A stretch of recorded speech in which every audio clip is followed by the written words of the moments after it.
Tech, Lies, and Wizardry. A Black Ocean Stowaway short story, Mission 0.5. Written by J.S. Morin.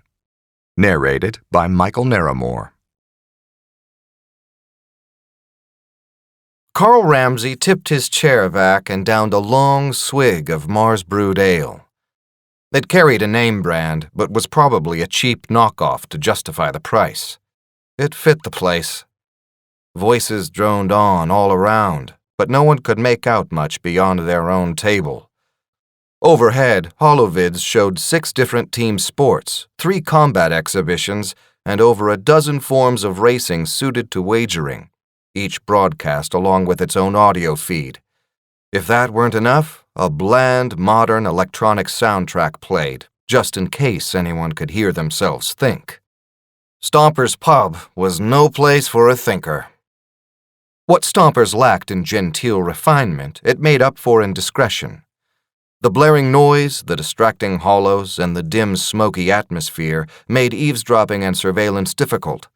But while plenty of visitors to Orion Space Station Echo 9 came to Stompers to lose a tail, meet with covert operatives, or transact illegal commerce, most came for the barbecue chicken, which claimed to be the best outside the Sol system.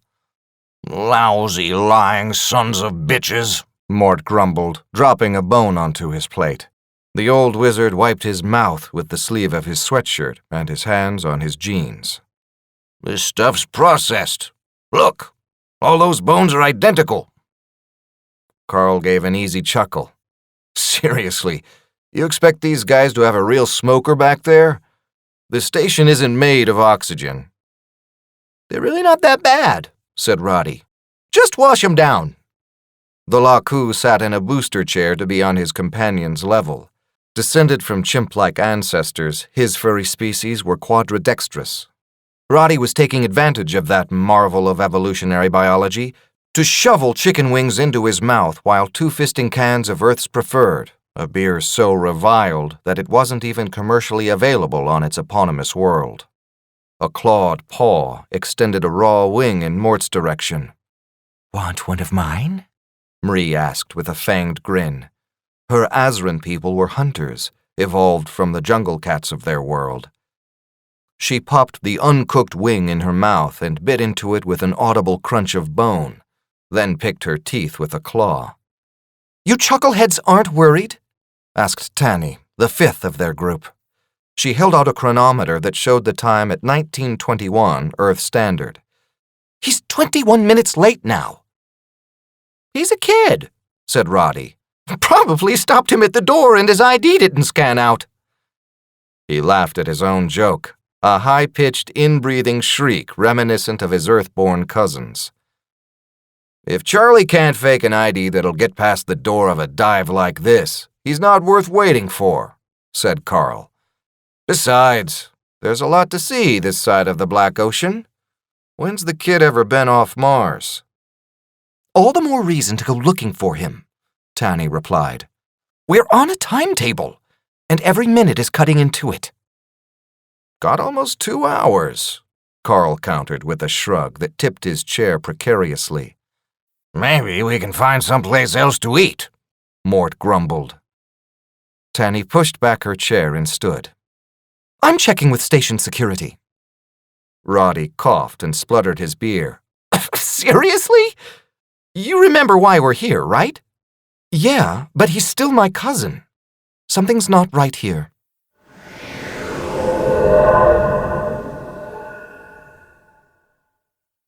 Jonathan A. Jones, male, 19, multiple stab wounds, condition stable, 2 assailants at large.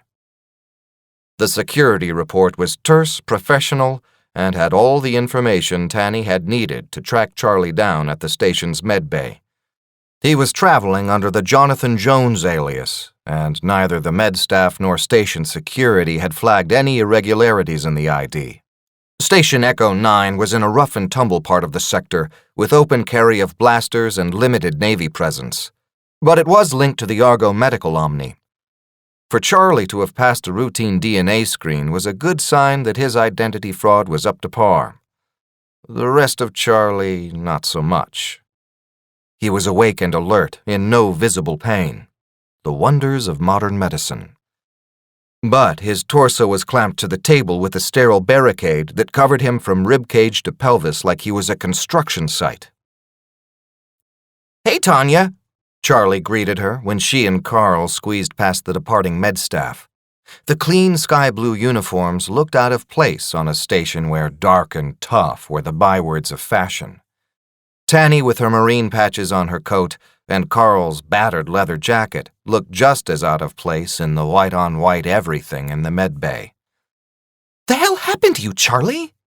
Tanny asked. "And I haven't heard anyone call me Tanya since I enlisted. It's Tanny these days." "Well, there's no Charlie here either," Charlie said. "I'm John, remember? And even if I wasn't, professionally, I go by Chip. I was on my way to that shithole bar we were supposed to meet at. Do you know they're only 37% rated on Rentaki's list? When I ran into a couple guys." "A couple guys," Carl echoed. He could see where this was going. Chip was baby-faced and smart-mouthed, a world-beating combination for making friends among grizzled spacers. "Yeah, I kinda turned to slip past him, you know, like anyone my size does in a crowd," Chip said, twisting as much as the medbay equipment allowed to demonstrate the motion. "One of them sticks a shoulder out and levels me. His buddy picks me up by the collar, I mean right off the floor, all apologizing and shit. Offers to give me a hand and drags me into a side corridor. My toes are barely touching the ground. First guy makes off with my stuff, and the guy dragging me hits me in the gut and drops me. I tried to yell after them, but that was about the time I noticed I was bleeding out. Screaming my girly ass off took priority from that point." "And now you're here," said Carl. "Yep," Chip agreed. He patted the machine concealing most of his body. It made a solid thump. "Until this thing clones and installs me a new pancreas and spleen, I'm stuck here." He giggled. "Something in there's gotta be pumping me full of neuroblockers and antipsychotics, because I'm not worried at all." "Well, that's great. Where's your rig?" Tanny asked. "You stashed it somewhere secure before heading to meet us, right?" Chip held up his hands and smiled disarmingly. "I swear, it was my next stop." "Shit," Carl muttered. "I know," Chip said, his face wrinkled in concern. "I even had a wedding present for you in there." "That's sweet, Charlie," Tanny said. "Chip," Carl reminded her. "But we need that rig. Any idea where those guys ran off to? Could you ID them?" Chip shrugged. "Doesn't matter," he replied. "I'm in no shape for this business tonight. I'm out 2 days, they told me." Carl gave Tanny a worried look. "Lorstrom's not going to be cool with this." "That's your department," Tanny replied. "We've got under an hour and a half, no gear, and our hired tech is missing a spleen." Chip held up a finger. "And pancreas," he added cheerfully. Carl nodded to himself. "I got this."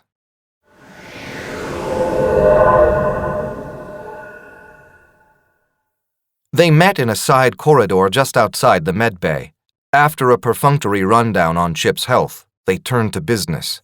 Marie kept her back to the conversation as she watched the entrance, baring her teeth at anyone who looked too interested as they passed by.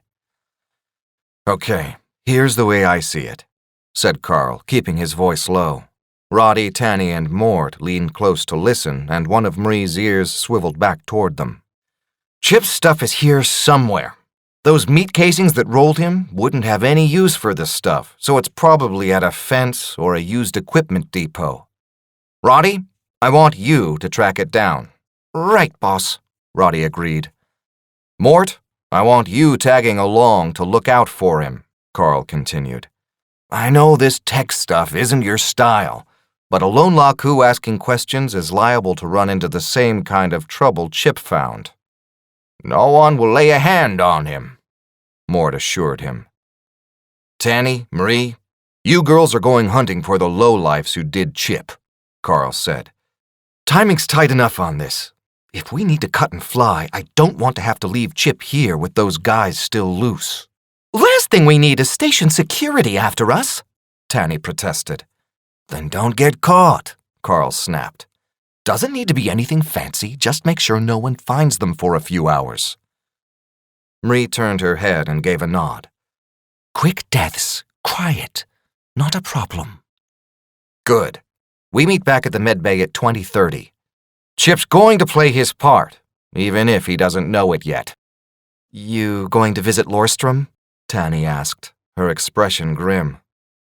Unless any of you lot want to volunteer to switch places, yeah, said Carl, shoving his hands into the pockets of his jacket. He looked from one to the next, giving each the opportunity to jump in and offer to explain to their employer why the job was hanging by a spleen. There were no takers.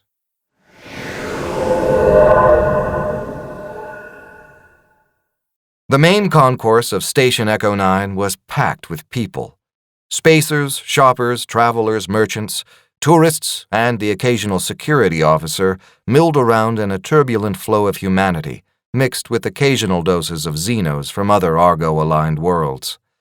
Finding two guys in that jumble was like finding molecules out in the deep vacuum between star systems. Tanny and Marie wended their way through the crowds, intentionally fighting upstream of the traffic to see more faces than backs of heads.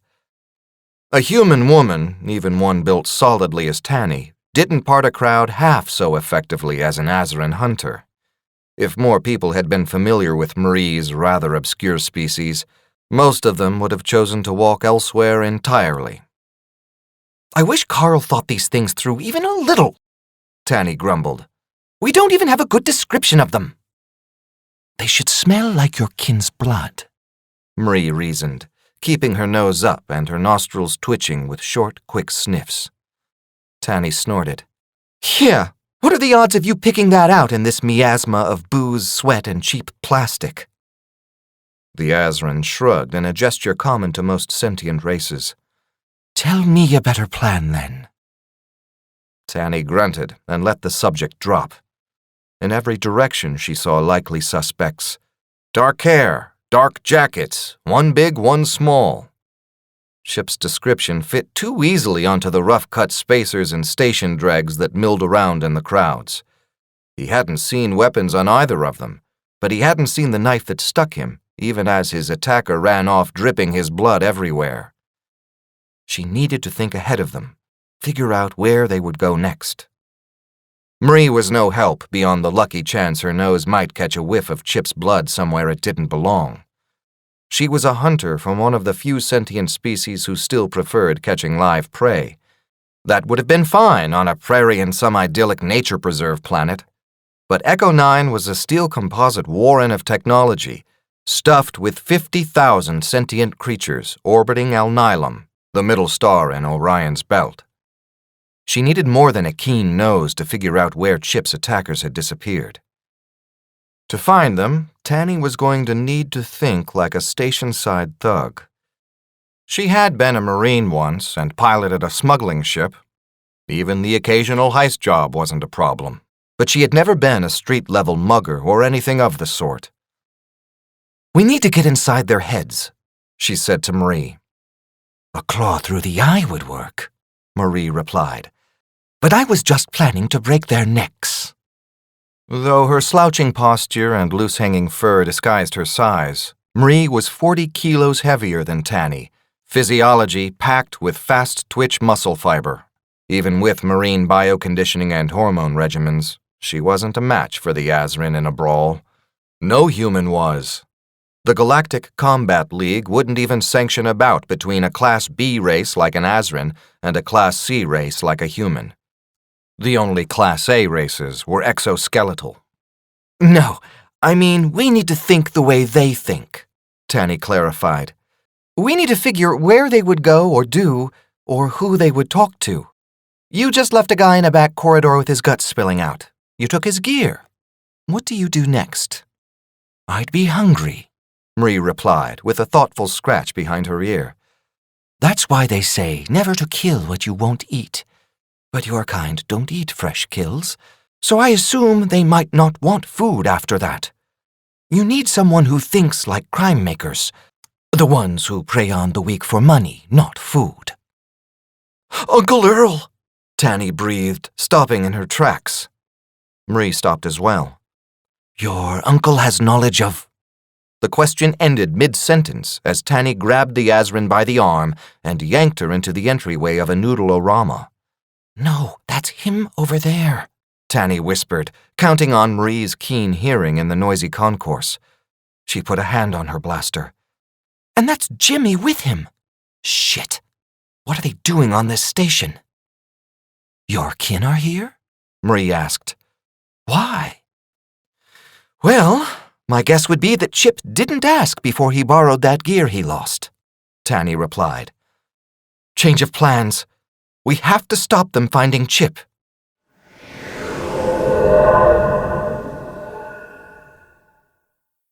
I don't need you tagging along, Roddy said, not bothering to turn. When there was no response, he continued. I can get by just fine on my own, you know.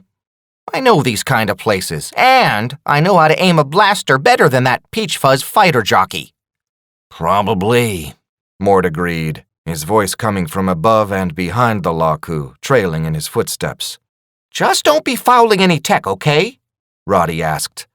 Last thing I need is shady resale guys trying to roll me for thousands of terras and damaged stolen goods. I promise you, if it gets to that point, I'll handle things, Mort assured him. Besides, it might be fun. Roddy stopped in his tracks, taking a quick step to the side when he realized Mort might not react quickly enough not to trip over him. No! Oh, come on, Mort said, grinning down at the Laku. I'm just having a little fun with you. Don't you pull that harmless old man act on me, Mort, Roddy replied, aiming an accusing finger Mort's way. I know you too well. You've been cooped up on the Mobius for so long, you figure you can't do too much harm to a station this size, though. If you want to go be Merlin, go find the Arboretum, or a nice empty cargo bay or something, and leave me the hell out of it. I didn't do a thing while you argued with that infernal box, Mort said. Auto purchase kiosk seemed a safe place to start, but we're going to need real-life people to find this junk. Come on, there's too many places on this station to sell off stolen tech for us to be standing around yapping. Mort swept a hand out in the direction they had been traveling. Then lead on, ye mighty mechanic. Roddy met Mort's smirking grin with an ill-tempered squint, but let the comment pass as he resumed his search. Mort got stir-crazier than most cooped up on a starship, and Echo 9 wasn't the sort of place to alleviate it much. He could afford to cut the old codger some slack. They tried CompCore Depot with no luck, and made the owner and his daughter suspicious with their questions. At Cybernode, the clerk denied that they bought second-hand. Jack and Sammy's had a hypersensitive arcane detector that went off the second Mort stepped through the door, and they were escorted out at blaster point. Spare parts seemed almost too obvious a place to dump a stolen computer rig, but the guy working there was a friendly sort, and nearly managed to sell Roddy an upgrade to the Mobius's holoprojector before Mort gently reminded him that they had other business. Pissing me off, Roddy muttered. What?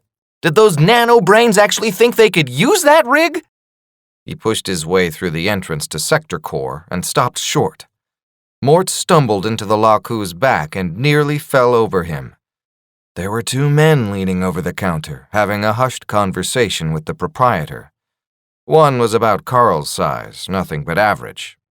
The other, a bruiser. Both had dark hair and wore dark jackets, matching Chip's half-assed description of his assailants.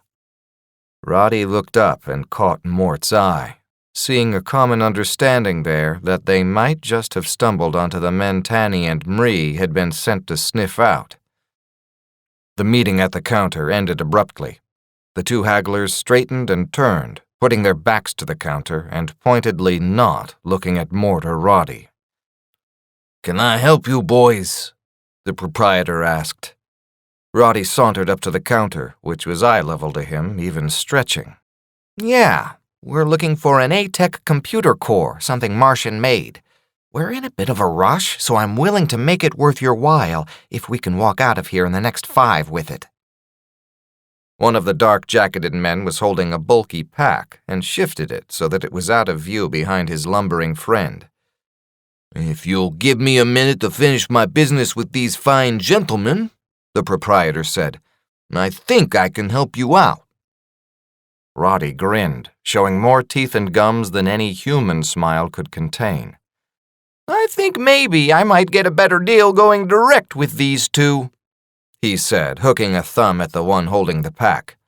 This ain't a swap meet, the proprietor snarled. Maybe you two ought to wait outside till me and them is done. Mort pulled a small bag from his pocket and hefted it in his hand, producing a telltale rattle of hard coin terras.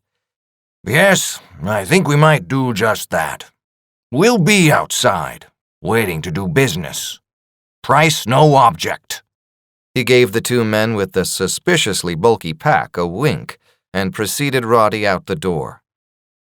How long do you think it'll take them to— Roddy's question was cut short by the door opening a second time and the 2 men exiting Sector Core.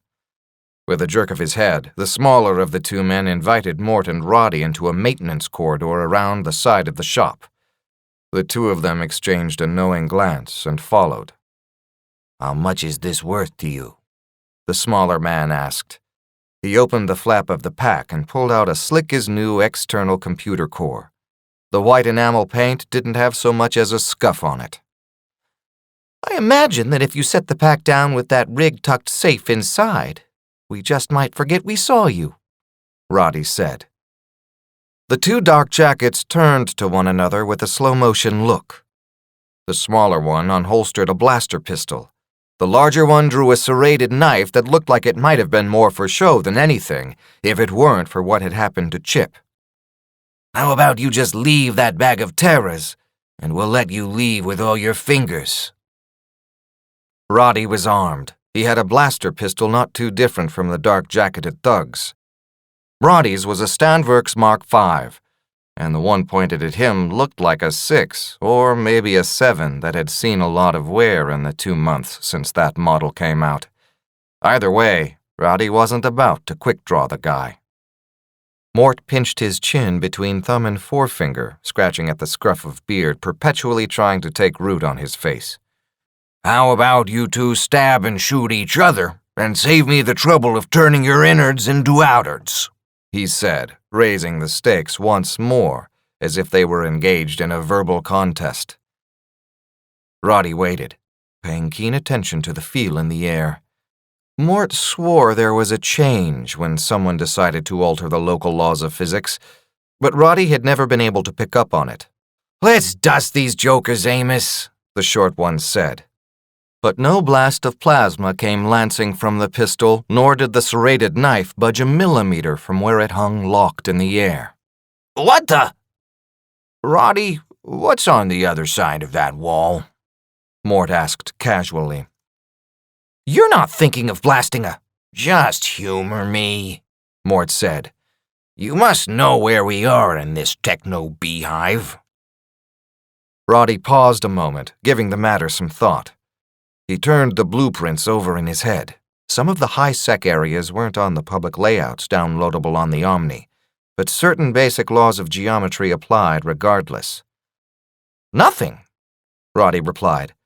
Pretty sure there's nothing on the far side of that one but hard vac and 1 trillion kilometers of nothing.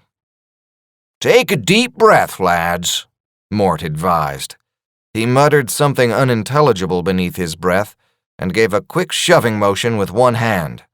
Before the look of horror finished forming in their eyes, an unseen force hurled them clear through the steel composite outer wall of Orion Space Station Echo 9. Not a trace of their passage showed on the station's interior. Bereft of their owners, the blaster and knife hung suspended for a moment, then clattered to the floor.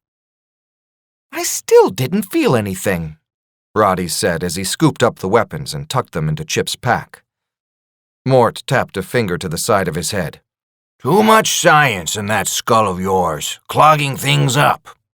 Don't beat yourself up over it, though. I'm terribly subtle.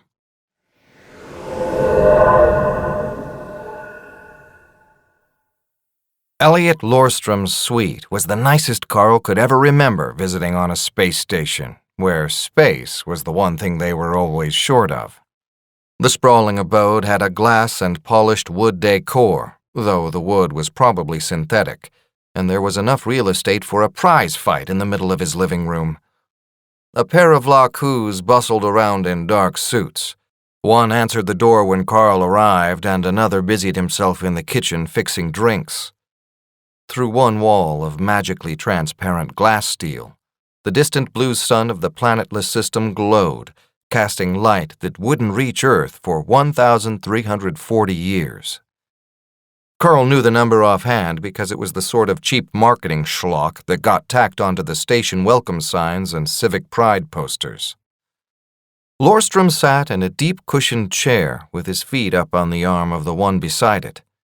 He had the look of a wealthy playboy with the square-cut jaw and glistening slick hair, poured into a white suit with just enough wrinkles to look relaxed without looking sloppy.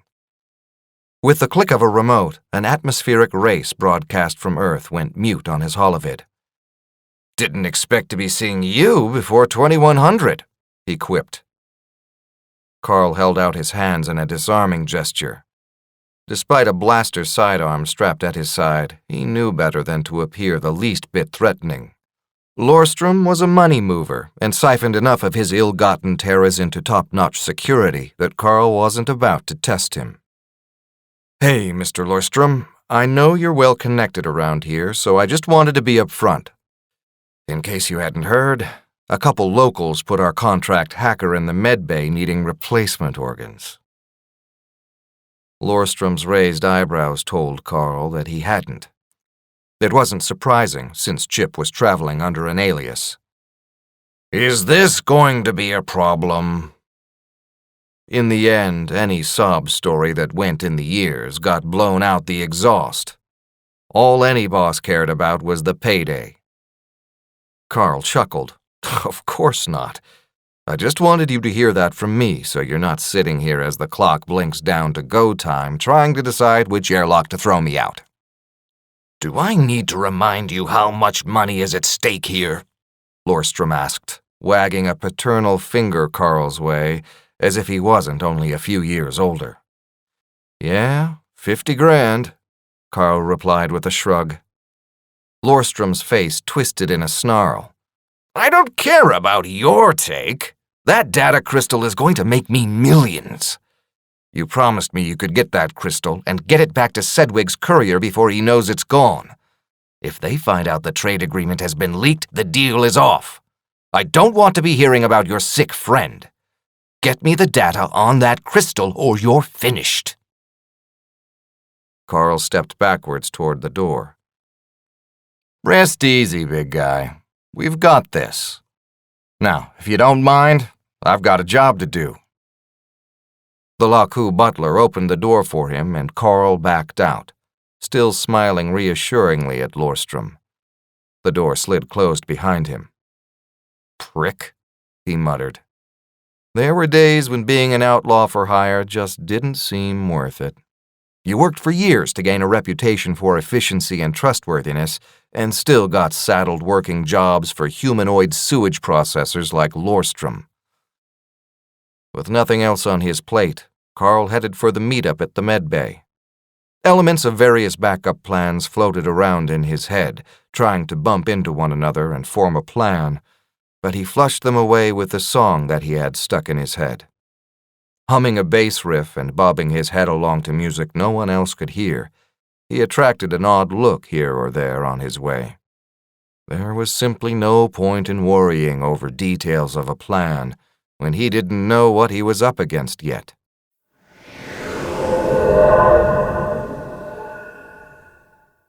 Tanny and Marie arrived at the medbay to find Mort standing sentry outside with a corn dog and soda, doing an excellent job of not letting on that he was a wizard. While it was possible for him to enter a tech-heavy area without causing things to go haywire, it was better safe than sorry with those machines keeping Chip alive. "Carl back yet?" Tanny asked. "Yep," Mort replied with his mouth full. "You got here just before we did." "You tracked down Chip's gear?" Mort smiled. "And the brain fries who attacked him. Did your job for you."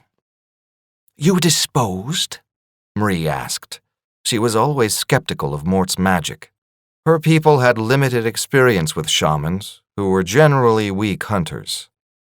Mort waggled a few fingers that could be spared corndog gripping duties for a moment. "Send them for a nice swim."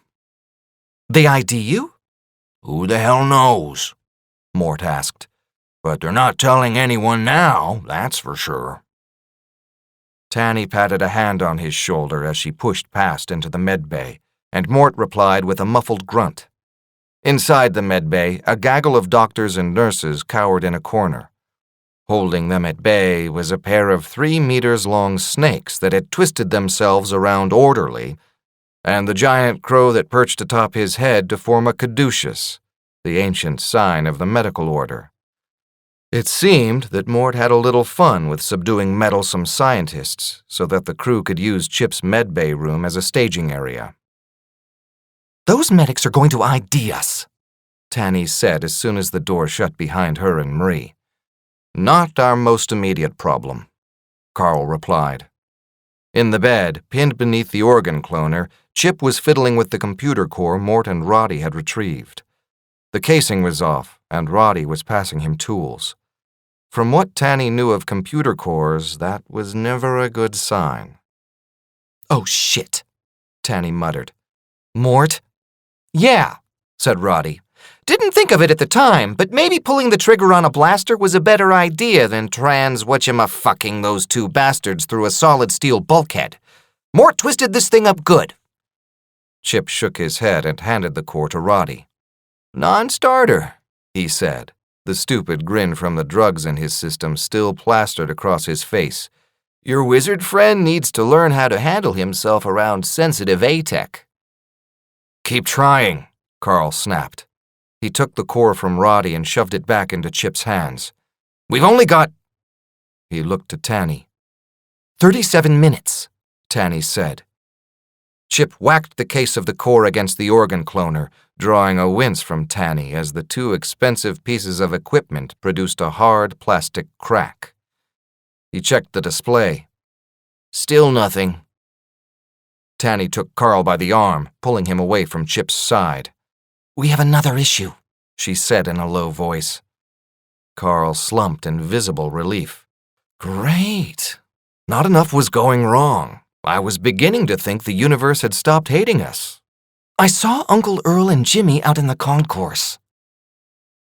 "What are they—" "Never mind.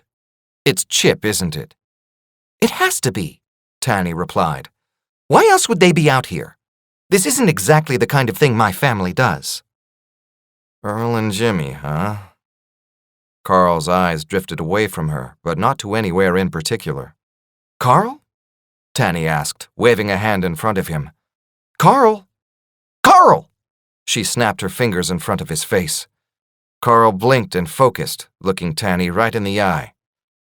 "New plan," he said, including Roddy, Chip, and Marie in what had been a private conversation a moment ago. "Chip, Roddy, get that piece of junk bolted up good as new. I don't care if it's scrap, just make it look right. When I send Mort back, let him box it up for you. Roddy, you'll deliver a case to Lorstrom, but leave it with his butler and get your ass out of there. Promise we'll be back tomorrow for our cut once the heat dies down." "What's going on?" Tanny asked. "I'm missing something." Carl surprised her with a quick kiss as he walked past. "Where were Earl and Jimmy?" "We saw them head into a sushi bar on the concourse, 2nd level, about 20 minutes ago." "Carl, what are you planning?" "Killing 2 birds with 1 stone," he replied. "I'll be back by 21:30, 2200 at the latest. If I'm not, come up with a plan C, will ya? I'd ask you along, but your family's always liked me better."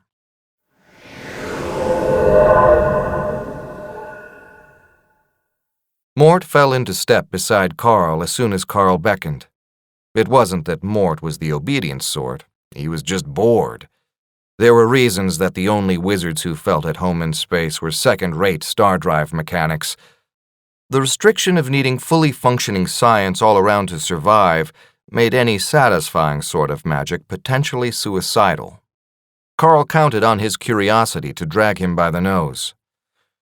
"Mort, we're scrapping the plan," Carl said as they walked. Mort's long legs kept up easily with Carl's manic pace. He always felt a bit more alive when his life was dangling by a thread between two groups prone to homicide when offended.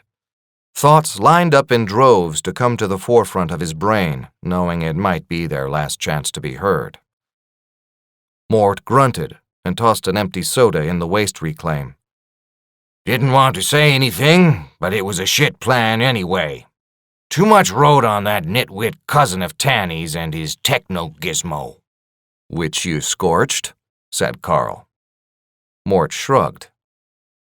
"Intentionally?" Bah, Mort replied, waving away the notion. Who builds gizmos so delicate you can't work a little incorporeal telekinetic defenestration around them? "Apparently Zetatech," Carl replied. "But that's not important anymore. What I need is for you to find our target and get a good look at him." Okay, Mort said. and then what? "Just get a good look at the case he's carrying. Then let him go on his way," Carl said. "You go back to the med bay and fake up one just like it. Use any magic you have to, but keep it away from Chip just in case. Lock up Chip's dead computer core inside, make sure no one can open it, and give it to Roddy." And then? Mort asked. Carl shrugged. "Then you're done. Grab a beer, head back to the Mobius, go get laid, whatever." Sounds easy enough, Mort said. 2 floors up, Mark's going to be headed for a transport departing from Dock 7, Carl said. "You've got about 10 minutes to get there." Mort gave a sloppy imitation of a naval salute. Aye, aye, Captain. They parted ways at the door to the underused stairwell that mainly saw use when the lifts were out of order. Mort probably needed the exercise, Carl figured, even if the lifts would have been less conspicuous. If station security was nitpicking for things to check out, they'd have their hands too full to follow up on them soon enough.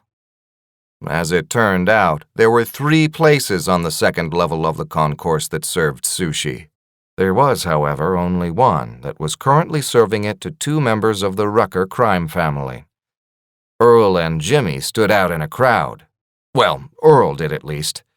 Tanny's uncle was getting on in years, but still had the same brick-wall silhouette that had made him a feared enforcer in his youth. His neck started just below the ears and headed straight for his shoulders. The chopsticks in his hands looked like sewing needles. Jimmy was a head taller than Carl and mostly muscle, but lacked the imposing width of his father. He didn't even bother with utensils, popping little morsels of rice-packed fish substitute into his mouth in pairs. A thin young man in a tidy suit greeted Carl at the entrance. "Just yourself today, sir?" Carl pointed past him. "I'm with those guys." The quiet man interposed himself as Carl attempted to walk past. "I'm sorry, sir, but those gentlemen did not indicate they were expecting a guest." Carl stood on his toes and looked over the host. "Jimmy! Uncle Earl!" Carl! A jovial voice boomed. Hey, little guy! Let my nephew by. He's all right. Carl clapped the host on the back as he worked his way around the polite sushi sentry. "Thought I saw you guys earlier. Not like you two can hide in a crowd, am I right?" Hell you doing out here, Ramsey? Jimmy asked as he reached and dragged a chair over from a nearby table. Carl gave a nod and a wink of apology to the couple at the table Jimmy had raided as he sat down. "I'm a working man. I get all over." What brings you guys out to this fuel depot? Little small time for you guys, isn't it? Family matter, Earl replied. You know Sarah and Bart's youngest. Carl frowned a moment for show. Charlie, right? That little pipsqueak who was hitting on my sister at the wedding. Earl and Jimmy both laughed, and Carl joined in. Trying to be a big man in his suit and all. What was he, 13, 14? Earl asked. Anyway, he ran off with something we gotta get back, pronto. He in some sort of trouble? Earl made a sour face. That princess? Don'll dress him down a little. His parents might cut him off from the Omni for a week or two. What are you gonna do? He's still just a kid. Why, you know where we can find him? Jimmy asked, narrowing his gaze at Carl. Carl grinned and pointed a finger back in Jimmy's direction. You got me. Charlie showed up out here calling himself Chip. Tanya called him in to help us on a job. Guess he was looking for pocket money of his own. Can't blame the kid for trying. Didn't know he was lifting stuff from the family, though. Where's he at right now? Earl asked. The jovial tone faded from his voice. Medbay, Carl replied, popping a sushi roll from Jimmy's plate into his mouth. Got jacked practically the minute he set foot on the station. Kid's gonna pull through, but he got messed up good. If this place didn't have a modern med facility, he'd have bled out. Shit, said Jimmy. They must have... Yep, Carl confirmed, choking down the pilfered bite. It was 0% real food, near as he could tell. Leave it to Tanny's family to blunder into a synth-vor sushi place. My crew took care of the small-timers that did the job, but I can't touch their boss. He's the one who ended up with the rig Charlie borrowed. This boss. He got a name? Earl asked. Carl smiled. Lorstrom.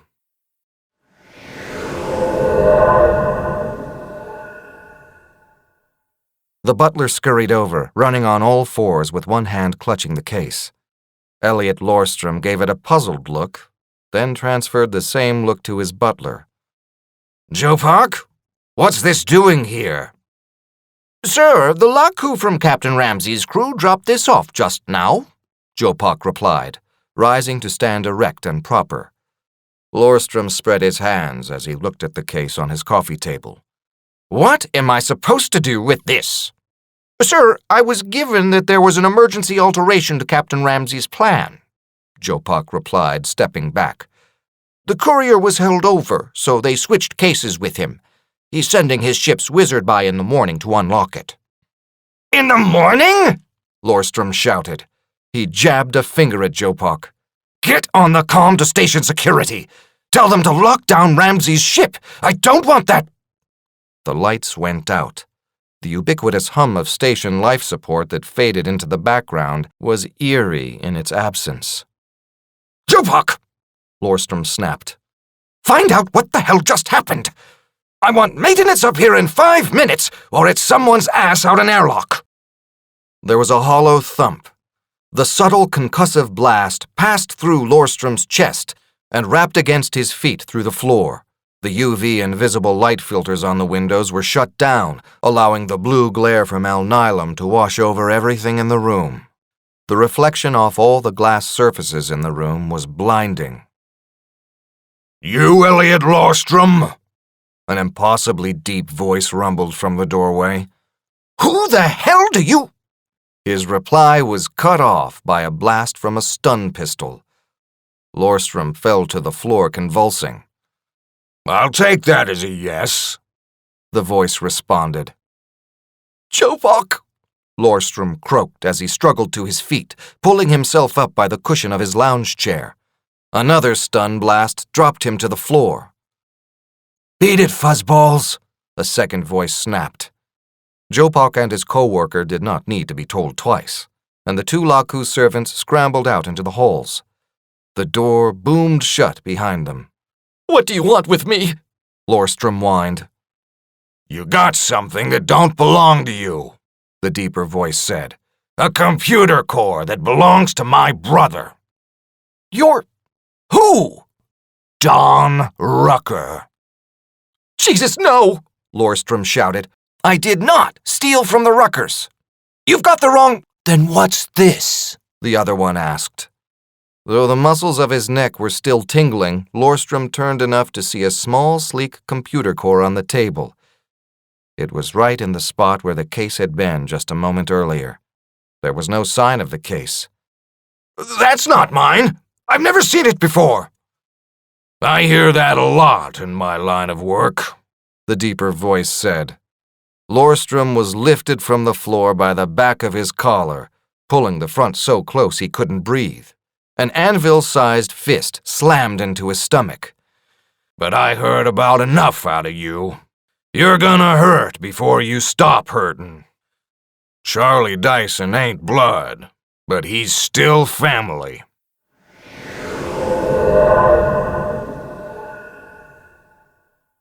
There was no security lock preventing the Mobius from departing. They had traffic control clearance to leave. Mort, Marie, and Roddy were all inside, packed and ready to go, along with their newest crew member. Carl stood on the cargo ramp with Tanny, saying goodbye.